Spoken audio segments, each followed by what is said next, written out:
जितने भी काम वार्डों के हैं तो कम से कम वो तो सुने। आप वार्डों में हम पार्षदों की कोई समस्या नहीं, हम तो बैठ जाएंगे घर जाके, देखिए जो प्रतिनिधि मतलब पब्लिक जो आती है प्रतिनिधि के पास, तो हम लोग परेशान होते हैं, उनसे आश्वासन देते हैं अब हो जाएगा अब हो जाएगा।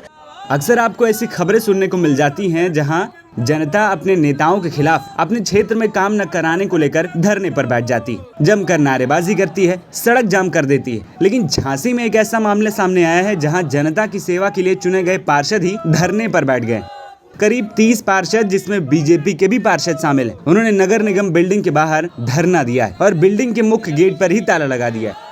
जिसके बाद अफसरों में हड़कंप मच गया, क्योंकि जो कर्मचारी अंदर थे वो अंदर ही रह गए और जो बाहर थे वो ताला खुलने का इंतजार कर रहे थे। लेकिन हैरान करने वाली बात है पार्षदों के धरने पर बैठने की वजह, क्योंकि अक्सर पार्षदों को क्षेत्र में विकास न करवाने का जिम्मेदार माना जाता है। लेकिन ये पार्षद विकास चाहते हैं, लेकिन सरकारी अफसर न काम को पास कर रहे हैं और न ही पास होने के बाद कोई काम शुरू करवा पा रहे हैं। इस धरने में महिला पार्षद भी शामिल रहीं, जो अपने क्षेत्र में विकास कार्य न होने पर धरना देती नजर आई। मैं नीता विकास यादव, वार्ड नंबर 44 से। मेरे वार्ड में नगर निगम बना हुआ है। मैं चाहती हूँ कि पूरे क्षेत्र में इतना विकास हो कि उन्हें लगे कि हाँ विकास होना शुरू हो गया है। अभी तक 4 महीने हो गए, कोई विकास शुरू नहीं हुआ है पूरे वार्डों में।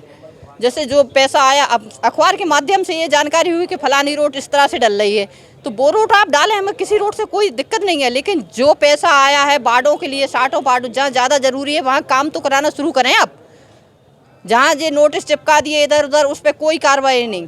जितने भी काम वार्डों के हैं तो कम से कम वो तो सुने। आप वार्डों में हम पार्षदों की कोई समस्या नहीं, हम तो बैठ जाएंगे घर जाके, देखिए जो प्रतिनिधि मतलब पब्लिक जो आती है प्रतिनिधि के पास, तो हम लोग परेशान होते हैं, उनसे आश्वासन देते हैं अब हो जाएगा अब हो जाएगा। अब कई जगह आप देखो तो पाइप लगे दिखेंगे, लाइटें चोरी हो रही वार्डों से, इनकी जिम्मेवारी कौन करेगा?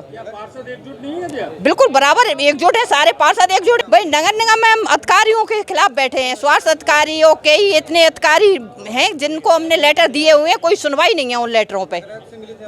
जी नगर आयुक्त से मिल चुके, वो तो 2 मिनट के बाद लेटर ले लेते, उसके बाद ठीक है आप कार्रवाई होगी। उसके बाद जी मेयर से अभी नहीं मिले, 2 दिन में अभी नहीं मिले। 4-5 महीने हो गए, जनता अपने कामों का ठीक रहा, हम लोग के पास घर घर लेके रोज़ आती है।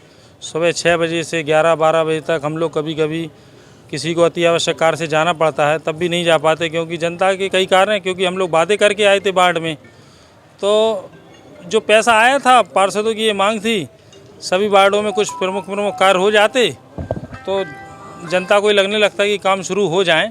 मुख्य समस्याएं पार्षदों की नहीं, झांसी की जनता की समस्याओं के लिए हम लोग बैठे हैं।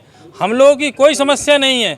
हम लोग झांसी की जिस जनता ने हम सब लोगों को भेज के यहाँ प्रतिनिधि बनाकर भेजा है, हम उसकी जन समस्याओं को मुख्य उनकी मांगों के लेकर यहाँ झांसी के जनप्रतिनिधि के रूप में यहाँ लोग बैठे हैं। दरअसल पार्षद इस बात से भी नाराज नजर आए कि विकास के जरूरी काम नहीं हो पा रहे हैं, जबकि आइकॉनिक सड़कों जैसे गैर जरूरी काम के लिए भर भर के पैसा खर्च किया जा रहा है। वहीं कई घंटों तक चले इस धरना प्रदर्शन के बाद मेयर के मनाने और समस्याओं के समाधान के आश्वासन पर पार्षदों ने धरना खत्म कर दिया। लेकिन यहाँ कई सवाल खड़े होते हैं कि अगर जनता द्वारा चुने गए प्रतिनिधियों की ही नहीं सुनी जा रही है, तो जनता किससे उम्मीद करे कि उनका काम होगा। और अधिकारियों के खिलाफ सीएम लगातार सख्त रहते हैं। इसके बावजूद लगातार ऐसे मामले सामने आते हैं जहां अधिकारी अपनी मनमानी करते हैं। फिलहाल वादा तो कर दिया गया है, लेकिन देखने वाली बात ये होगी कि ये वादा हकीकत में कब तबदील होता है। NBT ऑनलाइन की रिपोर्ट।